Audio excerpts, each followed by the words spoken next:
Hey, runners over 50. Today we're going to talk a little bit about how running biomechanics change with age.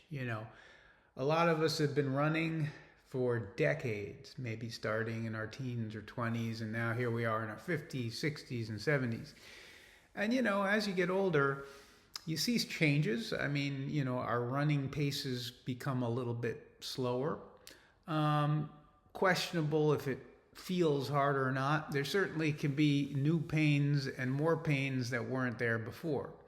So, what exactly is, changing with age when it comes to running biomechanics? Now, when we talk about running biomechanics, what we're talking about is, the movements in the hips and the ankles and the knees and the levers that force us forward and heel striking and all of those things and how it affects our pace. And so there was a study done in 2023 and published in the Sports Biomechanics Journal that kind of was a meta-analysis looking at a lot of different trials of master runners, right? People over age 50. Well, masters being over 40, but this particular study looked at people over 50. And, we summarize this on the blog on runnersover50.com, but there's some interesting findings. I think one of the things that was very interesting is issues in the ankle. And so what was seen is that propulsive forces, the kind of springing off of the foot, was weaker in that age group. And a lot of that comes to the gastrocnemius, or the calf muscle. Calf muscle power was reduced. And so there was reduced propulsive force. And so in order to maintain running, in these runners, it was the hip muscle and the hip joint that compensated. And so there's actually increased hip extension.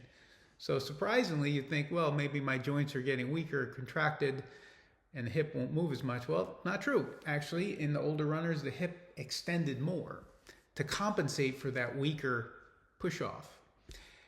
Also, good news, the knee joint seemed preserved. No particular changes compared to younger runners. The other adaptation that was seen is that the stride length became shorter with age, so not as long a stride. Even though the hip's extending more, but the push-off is weaker, the stride length was shorter. So what does all this mean? Well, I think, the one sort of most important, kind of take-home message from this is power from the gastroc, power from the calves could be increased, right? So by doing strength training of your calf muscle, potentially that'll give you more propulsive force and a younger stride.